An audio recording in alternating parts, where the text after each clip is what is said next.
Kwekwe, Mino Bajashig, welcome. Monique Manatch, Indigenous, Kidikanek Anishinabek and Dojaba. Welcome to Indigital Insights. My name is Monique Manatch, and I'm a member of the Algonquins of Barrier Lake, also known as Rapid Lake. And today, I'm really happy to be speaking with digital artist Jackie Fawn. Jackie is from the Washoe, Yurok, and Surrey Gownan nations. She's originally from Del Norte County in California, and more recently, she's living with her young child and her family in Akwesasne. Jackie, thank you so much for being here. We've really been looking forward to talking to you. Oh my gosh. Hi, everyone. I'm so excited to be here. I'm doing real good.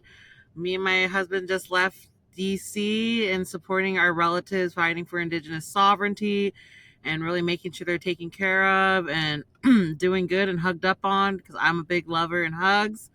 And I'm just so excited to be here. Thanks for having me. Thanks. Can you tell us how your journey started? How did you begin working working with illustrations and design? Was that what you originally wanted to do, or did you just kind of, you know, flow into it? Oh, the journey. I guess it's a two-parter. I'll start with how I got there, and I got a beautiful presentation that really encapsulates the journey of a self-taught illustrator in the modern and like in digital media. I actually started drawing when I was 8 or 6. Gosh, such a young age, 6 or 8. It's so hard to remember how far back. But I have a twin sister, and we would keep each other company by drawing together. So we'd have drawing circles, and that was our love language with each other was art. And we were really inspired by a lot of anime, video games at that age because we got our first PlayStation. And we were just like, we got cable, and I was like, oh my gosh, look at these cartoons. They're hand drawn, they're powerful and beautiful. And so we kept trying to tell our stories through our art. And in middle school, we had a bunch of people. We had a big family. We had a lot of sisters. And the only space I had in my home to myself was my closet. So I renovated my closet into my first art studio. And I found the perfect desk that would squeeze right in there. And it was a drafting table. And I started like, I couldn't stop drawing. I would ditch school to just practice drawing.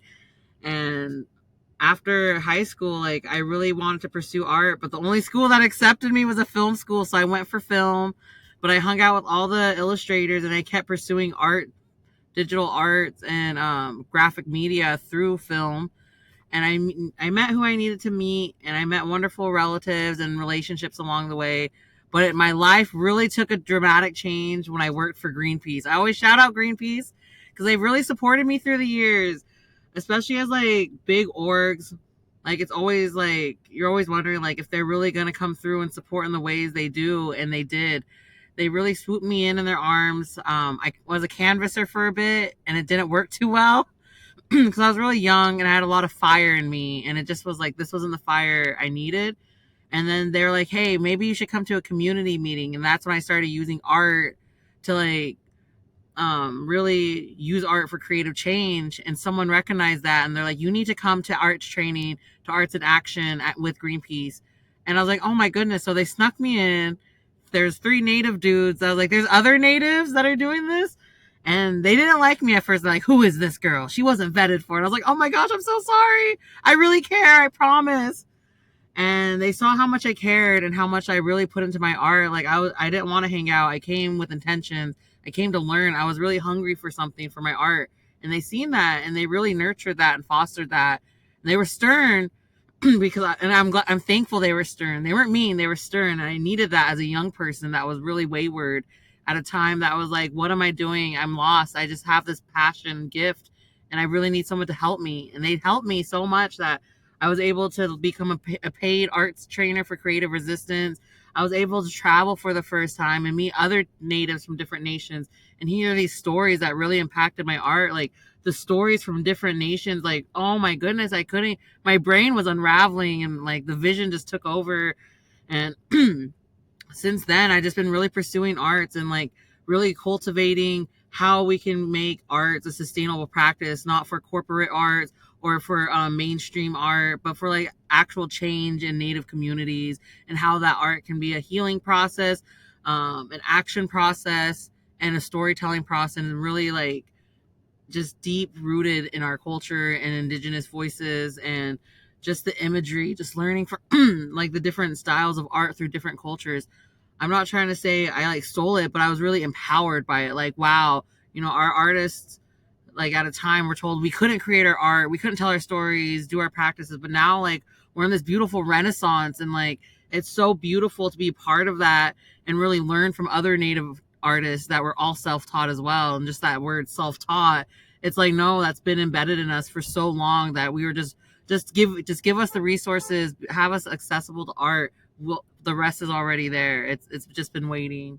But yeah, that's it in a nutshell on my art journey. It's really amazing how your life has just led you to this place, that you were able to get the support you needed in the way that you needed it. Instead of, if you had gone to art school, it's possible that it would have taken you in a different direction and your art would have been taken into a different direction. But the fact that you were brought to where you can use your art to help community, and that you can, it's, I love that word when you said embedded. It's embedded in who you are, and you're able to express it that way. I think it's just phenomenal, and I love your work, and I can't wait to see your presentation. So I'll be quiet now, and I'll let you show us your presentation. This is really exciting. Oh, here we go. I am very excited to present these slides that are super important to me as a person, as a Native woman, as an artist. So everyone always asks, how was Standing Rock? And for me, it's so hard to describe, because it's one of those moments like, wow, you really had to have been there. Like most times when I'm in intertribal settings where I'm with relatives from all over, it's generally like at a powwow or at a conference or some kind of gathering, but to all come together for the same purpose, for the water, against such terrible corporations that really do stand to just uproot a just future for everyone. It's such a surreal experience that it's really hard to talk about it sometimes. And like people always like, I seen your poster, your art everywhere. It always escapes me because I was like, man, I didn't even have Wi-Fi or service to see how far the art traveled. I just only heard news. So for me, art is really like setting a child off to college and be like, well, come back. I hope one day you can tell me how it is. This is where I really got my feet wet and using my art for creative resistance, and how like the power of story, the power of narrative and visual art is so transformative and just powerful. This was me screen printing at Standing Rock at one of our camps. And I was so empowered by the late Cleve Benally. He's a beautiful mentor, such a powerful radical. And he told me that, like, hey, there is no excuses in art. You do what you got to do wherever and with whatever you have. And I was like, oh my gosh, you're right. Because I thought I was so nervous to make art there. Because I was like, oh, what if I don't have access to water or all this? What's going to happen with all this? And I was like, no, he was right. So I just got my feet wet and jumped in. I was like, what can we do? Let's do it right here and now. But since then, I've been asked to create art for such powerful campaigns and Native movements that I just feel so honored to be a part of that, especially as a Native that's Yurok and Washoe. Like, intertribal solidarity is so real, and like being able to collaborate together is so powerful. And that was one of the most best experiences I could walk away with, those relationships and the power of collaboration. Here's me screen printing before packing. Like, this was when I was really doe-eyed and just like excited for the world. I still am. It's just very more realistic now and just more matured. But this was my screen printing.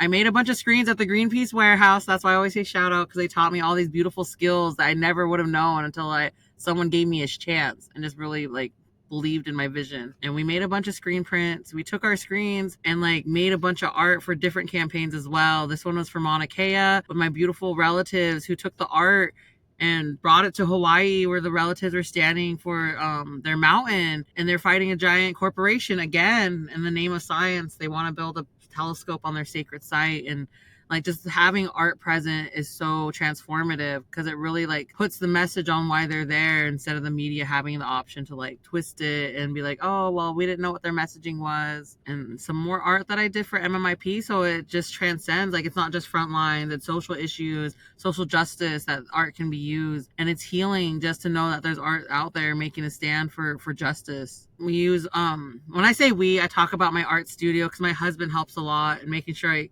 am able to be in a space where I can facilitate in the best ways.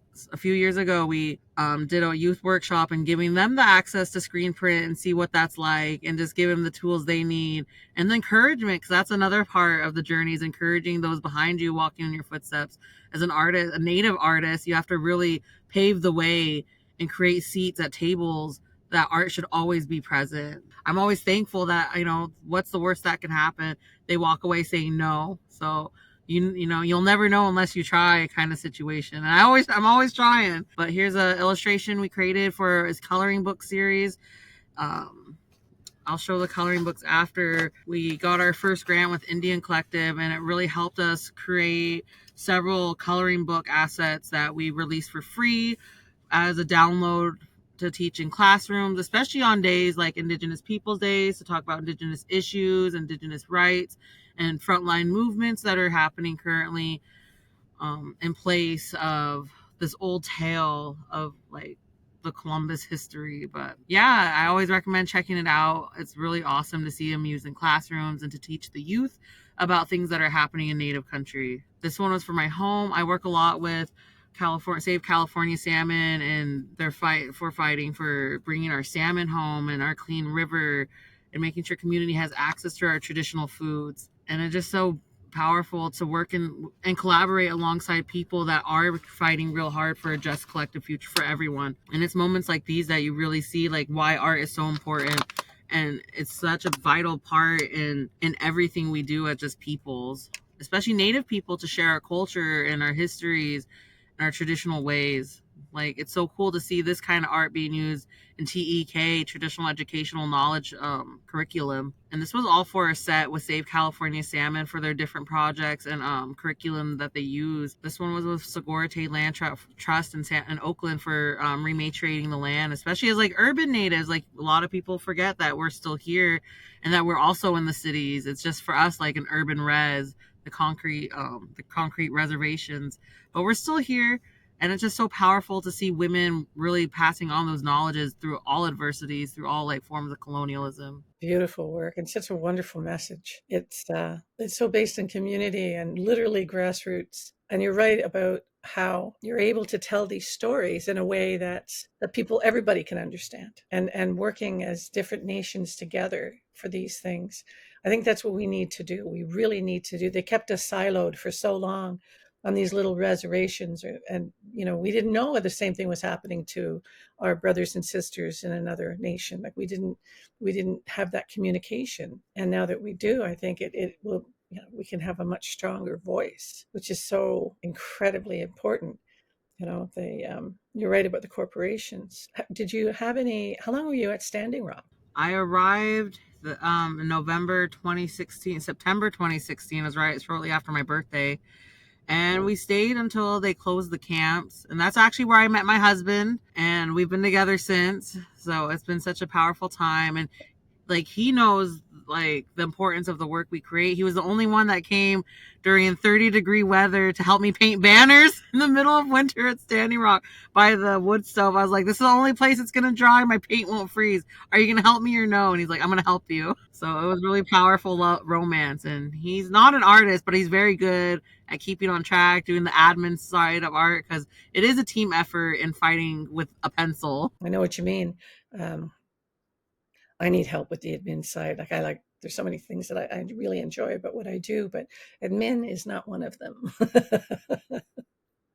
And having that support, that's huge. It really frees you up to be able to follow your own gifts and do what you need to do. You do need an admin, especially when you're trying to pursue like a sustainable economic practice through arts as like sole proprietors, as entrepreneurs, because there's also like that side, the business side of becoming your own art business, that I feel like gets really left out when young people are pursuing their arts. And the reality and the logistical side of really becoming sustainable. Like a lot of people ask us, like, how do you survive off of art? And it was such a long journey to get there that this is like, I'm so honored and proud to say that me and my husband are able to sustain off just our art business. And really, it was really hard to cultivate because a lot of times people are like, oh, that's so crazy for your prices, when in reality, like, what we're creating for them transcends so much. Like, we don't need to put words on it. It tells its own story. And it's been a beautiful journey. And I'm just always so thankful of all the people that do stand by our art and are supporting that and really compensating a livable compensation. Absolutely. Artists need to be compensated. We've been taught for so long to devalue our work when in fact the work is so time consuming. It takes such creative effort. It needs to be valued. I think you're absolutely right. It absolutely has to be valued. And it's starting, but it's a slow process.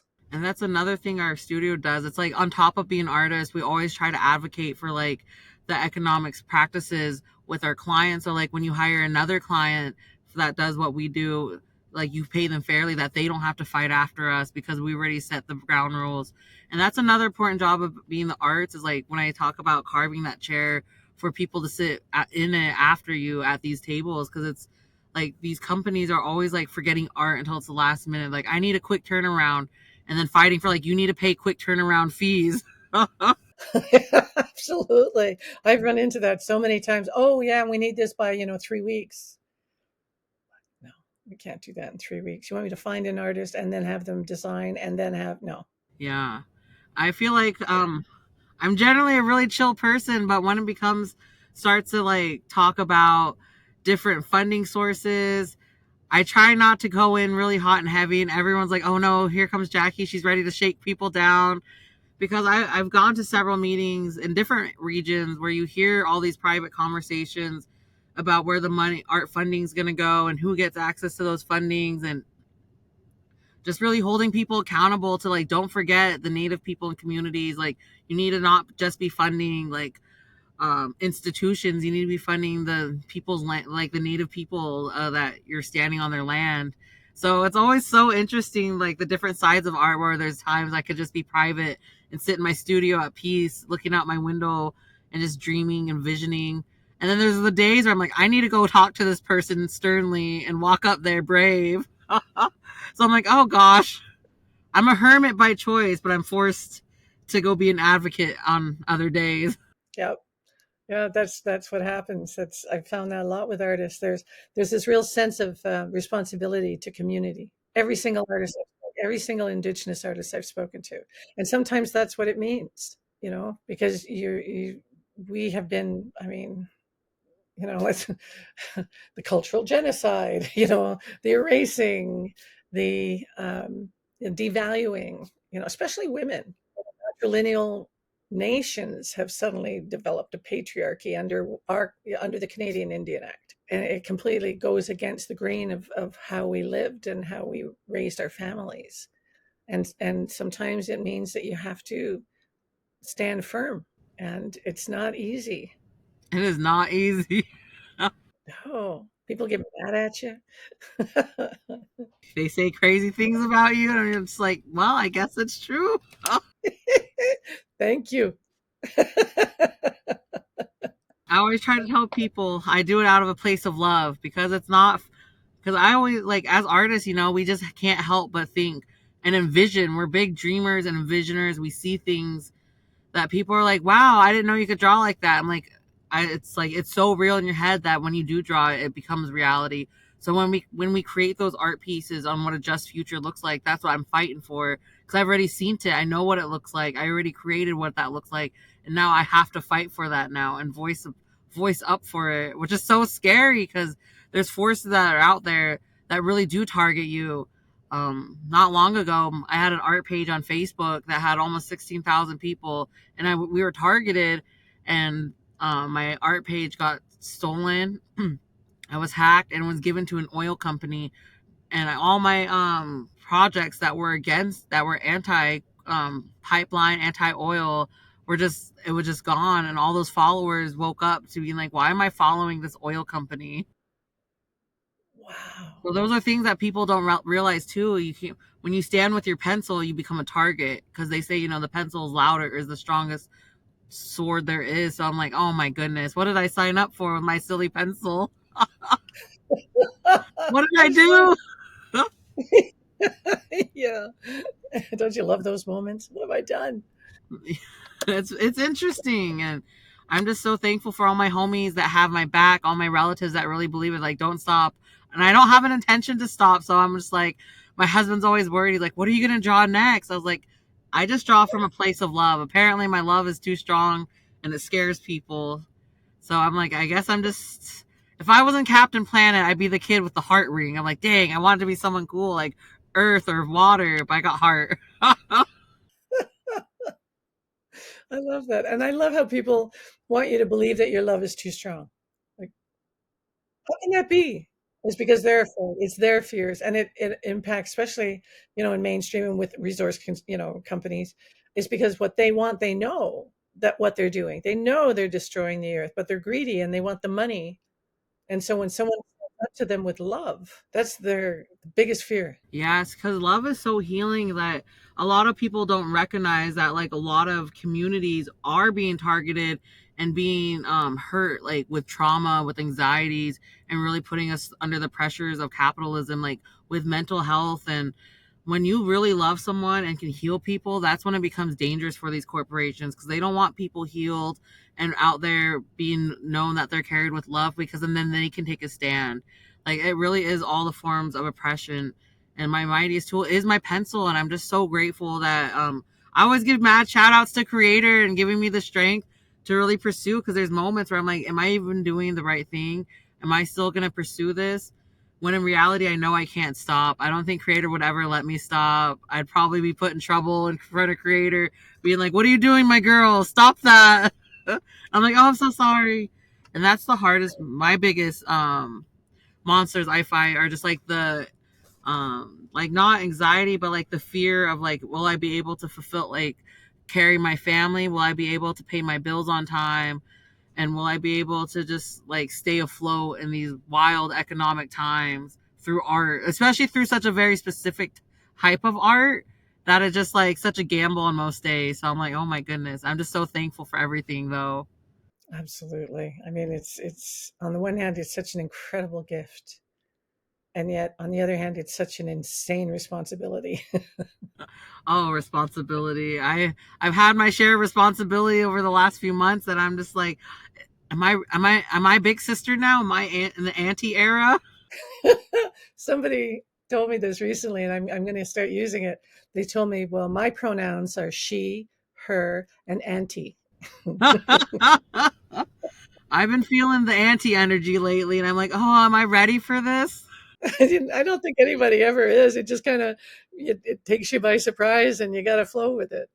Yeah, I definitely learning to flow. But I always thank the salmon relatives too, because I feel like, coming from salmon people, we were built to swim up waterfalls, even though I really don't want to. I didn't ask for that. I'm like, okay, creator, that's my responsibility as a salmon person, is to, like, recognize my power that we were built to swim up waterfalls. And to some people that's cheesy, but I think that's so powerful because everyone's like, oh, a salmon, it's just a fish. I'm like, but one that can swim up a waterfall. So those are like those I look at as those adversities, and just the things that are put before me as different forms of tests of just keep going up the waterfall and just returning to my river, and just really looking to my ancestral roots, because those are really have carried me this far. And I'm just so thankful that even those hard days that I'm being pushed forward. When you were growing up, were you raised within the community or were you raised urban? So my family, my dad's side is all in the Klamath Reservation for Yurok people, and we were there for a while until my mom, who's from the Philippines, was like, I need to move where I have access to people and to her personal community of Filipinos, because that's a hard thing of being, like, grown mixed too. Is like my dad wanted to be more with with his res relatives, and my mom wanted to be in the city. And to me, it wasn't the city; it's more of like a small town, a beach town. But we moved there. There's still a lot of natives there. It was really hard for me to focus growing up. I didn't really start, despite being grown in our home territories, it was really hard for me to focus on anything because of just like our home situation and just like the different forms of addiction and alcoholism that was present. But me and my twin really just kept each other up in our friend group. So we were all in survival mode until we left. And it's hard to focus when you're in survival mode. And art really was what got me through that. And I didn't really start using my art within like community and culture until I was, gosh, till I was almost 22 or 23. It took me a while, but I made it. I made it. So it's really the journey that's really been powerful because did really help me bring me home to be connected with my community and not see those hardships and like be bitter from it. Because that's the hard part about growing too, the bitterness of like, oh, I wasn't a fulfilled youth when now I'm like, wow, we did it. We survived all that and we still made it home. That's amazing. Where's your sister now? What does she do? My twin, oh, shout out to Deborah Dawn. She has her own tattoo parlor, Octopi Ink, in Washougal, Washington, with two other powerful women. So they have an all femme shop, and it's so beautiful. I always recommend people go get tattoos. I personally got one there of John Redcorn from King of the Hill, and everyone asks, "Who is that on your leg?" And I just say, "Oh, that's Trent. That's my husband." All the kids love it. They're like, "That's Uncle." I was like, "Yep." It's amazing. You said you just come back from Washington. Can you tell me about what's going on there and why you went? So in Washington D.C., there are a lot of relatives that are on the Trail of Truth horse ride. They're fighting for Indigenous sovereignty, Indigenous solidarity, for Indigenous rights. Right now, there is several of my relatives that are on the ride that are AIM from the AIM movement and that are water protectors that I met at Standing Rock. So for me, it was really important to go reconnect with my relatives that I met on these warrior moments of my life, and just being able to be like, I'm still here. Let me know how I can support, and just showing up for community in that way, because it is hard choosing a path of like fighting for rights, because a lot of people don't realize like, hey, we're not only stepping away from our families, our duties, we're stepping away from these capitalistic ideologies. We're trying to really fight for something that people don't recognize because of colonialism and capitalism, imperialism, all the isms. And it was just, it's just really hard to not have to be present, because I want to go back and stay long term, but I too have to go back and finish up projects that are just as important in those ways of subject matter. So it's just so hard to just leave my relatives behind and be like, I'll see you when I see you, because you just never know when you could see your warrior family again, and if it's like gonna be on a front line or we're just having a meal together. But they're down there in DC now, and I hope they're safe, and prayers up to them that they don't get messed with the cops too much. There was 8 arrests yesterday and the safety of several horses. But the horses are now safe. They're at a corral being fed and watered, and I believe the relatives were released. So they're going to be camping out there till election season and fighting for recognition and just sovereignty and just Indigenous rights, and just being known that we're still here, because a lot of people do forget we're still here.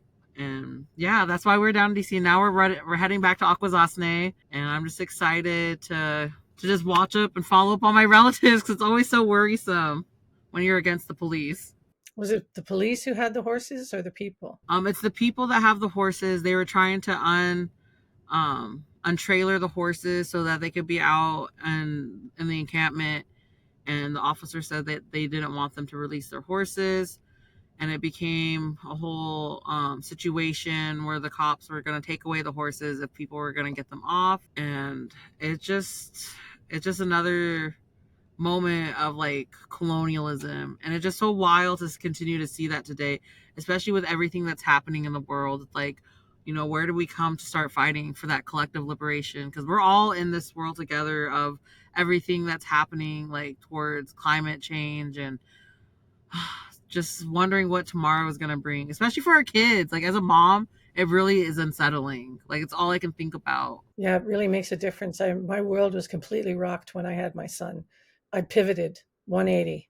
There was so many things that I hadn't thought about or didn't really care about, and then I had my son, and all of a sudden everything came into focus, and it was just so. And on the one side, it was so empowering, but on the other side, it was just so frightening because it's like I when I had him, it's like I also gave birth to my heart and now I wear it outside my body. Yes, your heart grows 10 times bigger and it just becomes that much scarier. Yeah. I'm not all closed up and protected anymore. I'm like vulnerable.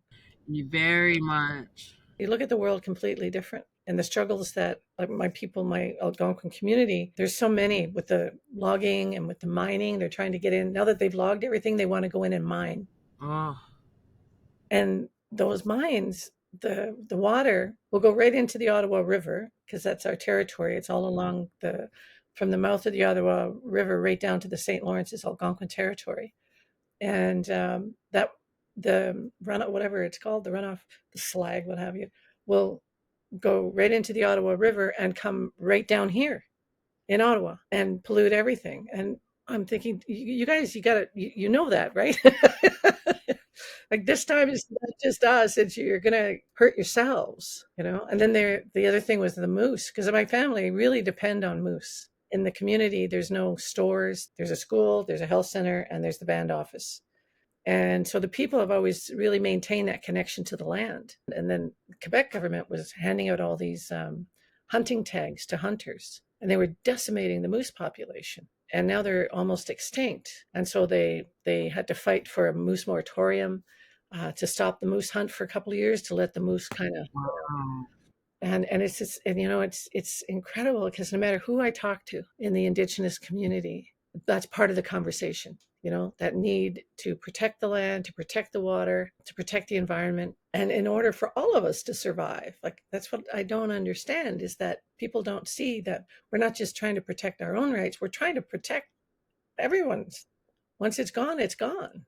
It's that thought that, you know, it's not Mother Earth who's going to become extinct. She can live quite well without humans. And it's just so heartbreaking, like that disconnect. Because for me, I truly believe in interconnectedness in the ways of like all of our struggles are so interconnected, from the Black liberation to migration to water justice to social justice, and just like the harm that's created along the way of like trying to disconnect the movements and just disconnect the issues itself and try to like isolate that, like, oh, this logging's only connected to logging, when in reality like a lot of those are connected to deeper issues. Like they want to log so they can mine, and once they start to mine they'll put in a pipeline, and to put in a pipeline they have to bring in man camps, and to bring in man camps is to bring in community violence against women and our murder and missing. So it's all, it just keeps coming in these connected ways that people try to isolate it.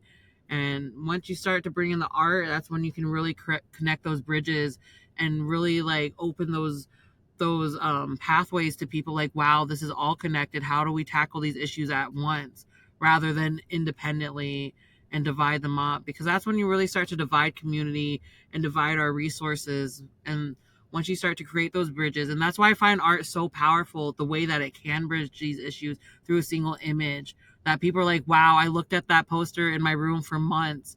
My daughter hangs that up in her room and she goes to bed thinking about it every night. Like those are like where I can create impact and create those changes where people can see these images that are beautiful and empowering, rather than like foreboding and just like very full of like, just, I don't want like harsh imagery. Because that's one of the things I recognized earlier in my work is like, I don't want it to be full of like animals suffocating or children crying. And that was like such a big thing in my early work, or tears. Because even in the art that I created with people crying, it was a release for me, is through tears and like the water, and like how it really shaped my work is like tears. And drawing those on my people because they've been through so much, but they still show up in my art as powerful women, powerful warriors. But and really to tell people, like, you know, we shouldn't be afraid to cry, because that's what's gonna get us through these hard times, is the tears. Get us through the good times are the tears, even if it's in private or in public. Like, it's just such a big release. Yeah, it creates this environment where people can, I mean, by, you know, when we share our tears, it's really cathartic and we're able to then comfort each other. You know, there's a prayer that my elder taught me. And one of the things is that thank you to the Creator for our ability to bring comfort to one another, especially during times of trouble and anguish. And I mean, that was one of the things that the Creator gave us so that we could take care of each other. And I think by, remembering that and having the creating that environment where these tears can be shed, because it does have to happen. We are healing. We are, in some cases, beginning to even thrive. And there's so much, I call it like indigenous brilliance, like the work that you do is brilliant. It's incredible and it impacts so many people. They just have to look at it and they're reminded of that connection. And that goes for everybody. Mainstream has been disconnecting themselves further and further and further away from the mother and away from impacting, like how they impact the environment. And this kind of thing, it just brings them, it reminds them. And the thing is that most of the damage is done by a very small percentage. They think that they have the right to be able to take what they want, and it's everybody else, who's suffering for it. But if we get that united front, if we are able to share and move through like the trauma, then we'll be in a place where we can become stronger and start to make headway. I think you were saying earlier at Standing Rock that you weren't sure where your art was going, but where has your art gone? Where are other places where it's gone? Oh man, so it was hard to recognize the impact of my art while I was at Standing Rock because I didn't have Wi-Fi or internet unless I went to the casino, and that was hard to get a ride to the casino too. So it wasn't until like people started coming up to me like, "Hey, I seen your art on Facebook, and you should go check it out. I think it's being stolen right now." And it was the first time I ever had to deal with like a mass stolen image where it was being reproduced in like offshore companies somewhere in Asia, and it was just like such a big thing that was happening. I was like, I don't, how am I supposed to take care of it? I have no form of access to internet. And one of my friends was like, I'll get you a ride. And I just jumped in some random car and they took me to the casino. And I just had the biggest face or the internet fight of my life in a casino while this pipeline fight was happening. I was like, is this real life? And that's when I started to see like all the support we were getting. We were able to raise enough funds to get people gas cards, some awesome food, hotel rooms to go get showers. People can actually like get warm for a little bit and just get service and connect to the internet and checking on their families. And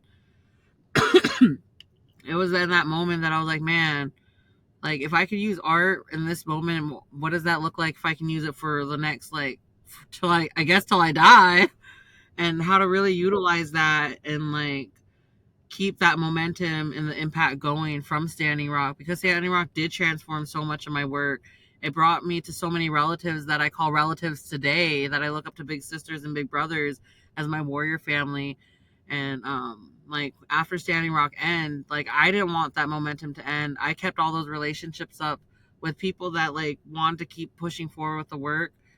And because of that, I was able to like work in such beautiful places and like different health organizations, like with Sakui, uh, other environmental, indigenous led environmental orgs, which was really cool. The collaborative work between between me as an artist and these organizations that are doing powerful work, like IEN.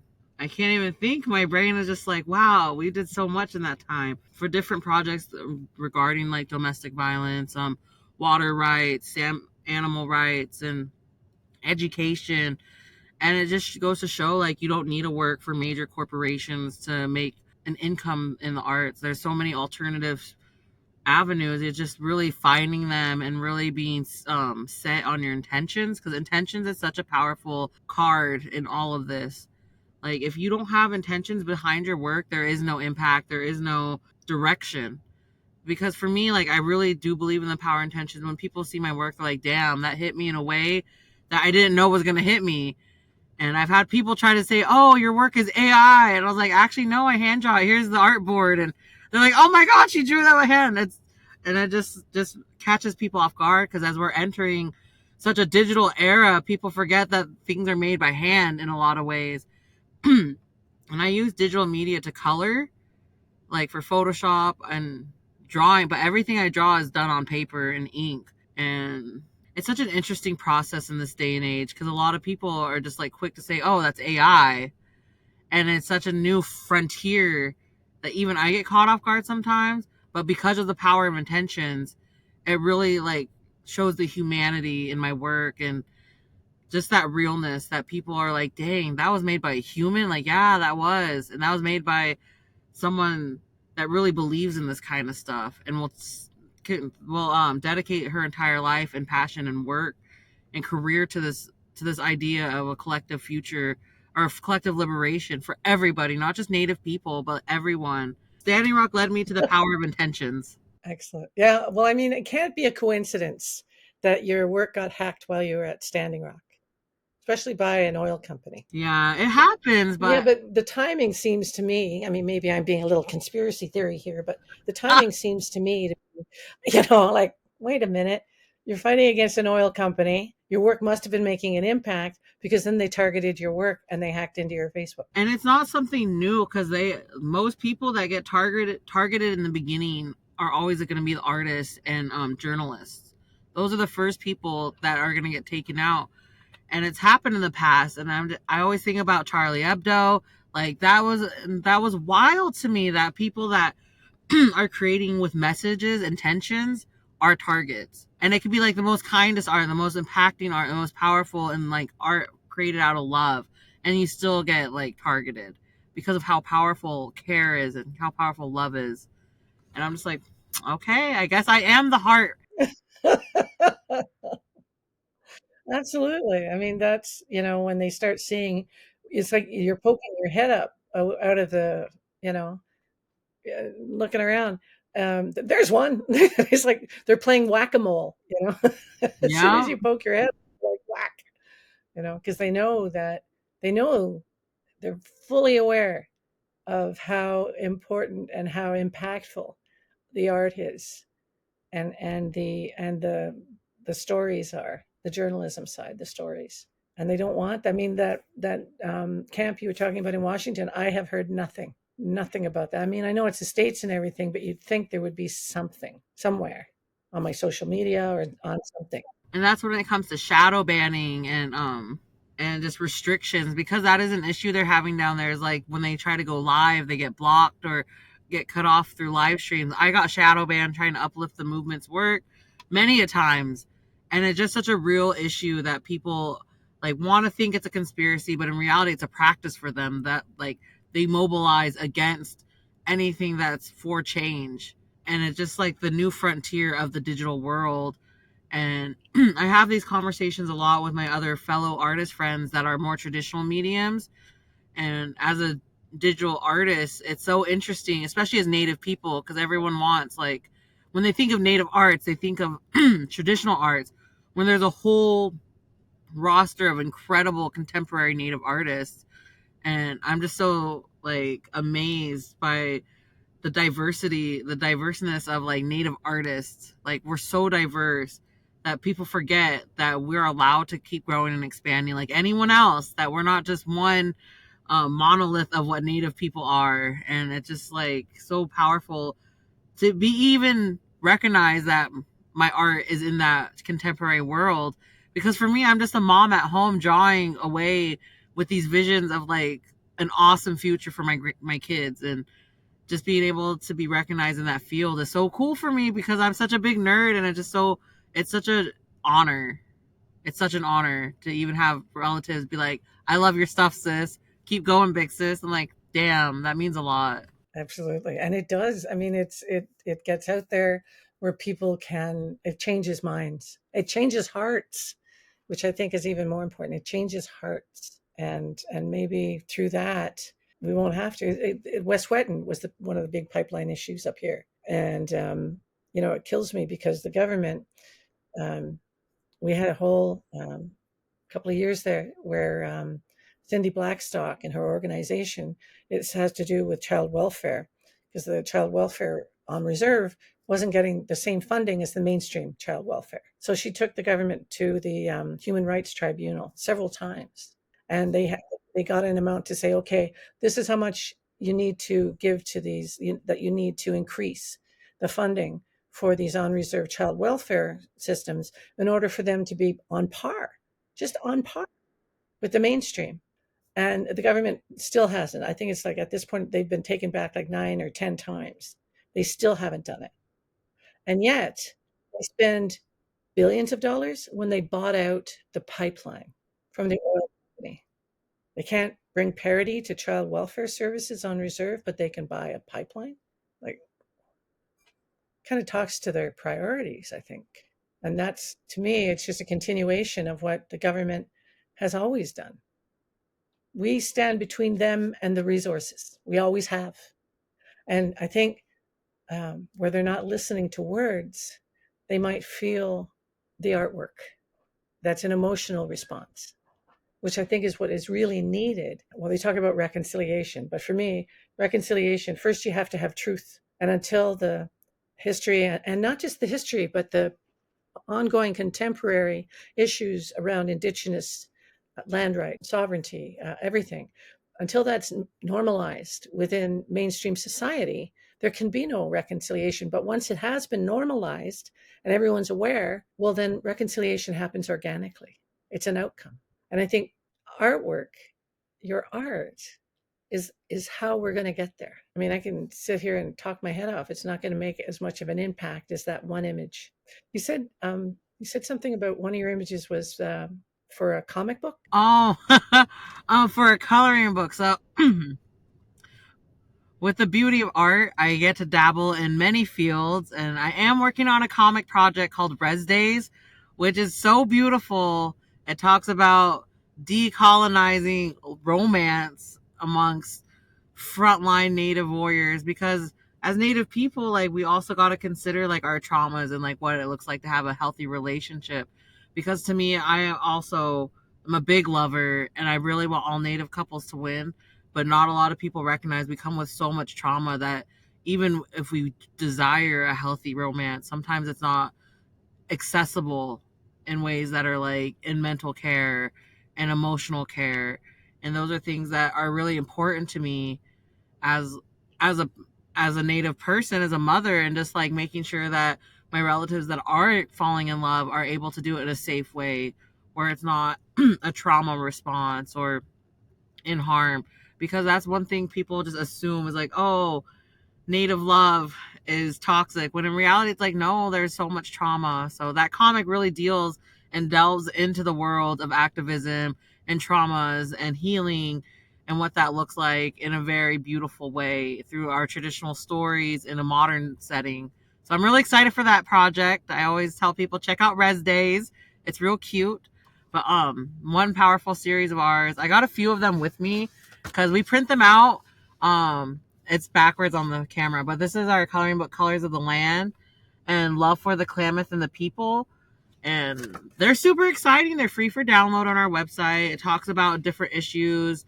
Like this one's defend the Fairy Creek for deforestation, and defending the Yinta for over in Wet'suwet'en, I believe, and that you were just talking about, because it's so important to me to also have materials for kids to just at least have a gateway into wanting to learn about these things in a way that they want to take lead in their into their education about Native issues. Because I think that's a hard part, like as an activist, like coming in like, how do you not know about this? How are you not caring? You need to care. When in reality, I'm like, dang, do you even know what's happening? How do we get people to know, to care? And that's where art is so powerful in building bridges and portals and gateways for kids to really want to explore on their own about these issues, and creating safe spaces where they can ask these questions and really critically think. And so that's the one thing that I've been really experimenting in my work, is how do we create critical thinking for young people, especially young Native people, and having accessible materials to learn about these things. So that's where a lot of my art's been transforming, is towards education and creating accessible art resources. And like, how do we create access to resources as Native artists? Yeah, exactly. That's what's needed for the next generations. You need, they need to learn, but in an age appropriate way, so that they can become critical thinkers, and they can, as they grow older and they start to see the deeper implications of things, they have a foundation. And that, doing it this way through the art, through coloring books, I love that. I think it's a perfect way to help them grow into the knowledge. And for any kids, having, because we didn't, when I was growing up, there was no Indigenous education. History started at contact. History started when they started colonizing and moved forward from there. And anything that was about Indigenous people was always, the savage, uh, the stereotypes. And so having those kids learn about people and what's going on in our communities, I think it makes such a huge difference, because once they're not taught stereotypes, they're taught about humanity. And I think that's essential. I mean, they talk about the global village.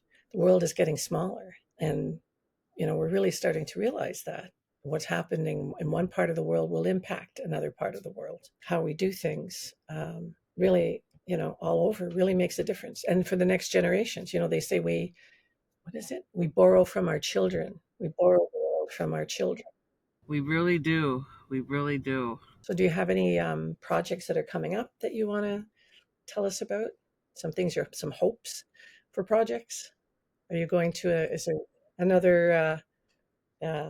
Will there be another gathering or something like that where you're going to head to next? Me and my husband, we really want to try at least one powwow trail in our life and see what that's like. Because I haven't had the. I'm actually pretty a shy person socially. Like, if you want me to go talk to people and go stand on business and go yell at people, easy. But to be in public and to talk about myself and my work, I'm so shy, especially for selling things, because that's what he can do. I'm horrible at it. And I really want to be comfortable with my art in those kind of settings. So that's my challenge to myself, is to hit a powwow trail, meet the community that really inspires my art, and just be in public more, because I have a hard time being in public. Um, and just working on Rez Days and really getting that out there, because it's my ultimate love letter to all the lovers, to the warriors, to just my community, and just finishing up commissions. Hopefully one day be caught up on everything. That's the big dream, to catch up. What's your website? Fishbearstudios.com. My husband, he's Bear Clan, and I'm Salmon from Salmon People. So our daughter, she's our fish bear. So we named Fish Bear Studios after my kid. That's fabulous. My son's dad was Cree, so we call him our little Algonquin. And that's that intertribal love, because a lot of people forget as we come more into an integrated world, that there's like integrated natives. Like, a lot of people talk about the reconnecting native. I always like to bring up the integrating native, because I'm connecting to my own culture, but now I also have to integrate or like connect with my husband's culture, because that's for my daughter ultimately. So just learning all these new ways is like the integrating native, and that experience of what it's like to be integrated into another community. I find, but what I find really kind of eerie in a way, not only are the values the same, the principles are the same, but some of the stories are the same. These old stories, not necessarily creation stories, but other stories they have about the world and the way it was and the way we should interact with it. Um, you've got that story, the same story. You've got that story too.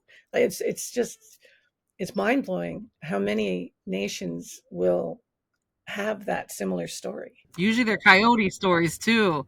I feel like everyone's got a similar coyote story. I'm like, dang, just uncle just tearing up every single territory. Yeah, well, we have Nanabush or Nanabojo. Could be coyote, could be uh, raven. Sometimes shapeshifter Raven. will be the Mhm. raven. Yeah, yeah, yeah. It's funny. It's funny how they're so similar. My favorite stories that line up together are the story of sun thieves, and I feel like in almost all, like most territories and nations will have a sun thief story. And it's so powerful to just think of that, like there's a relative that did that for the community. And I always look at those stories in that way, like, what are you going to do for your community? Are you willing to steal the sun? And I'm like, dang, am I? That sounds like a big responsibility. Yeah. Yeah, I think out west, Raven put it in a box, put the sun in a box. Mm-hmm. Um, I can't.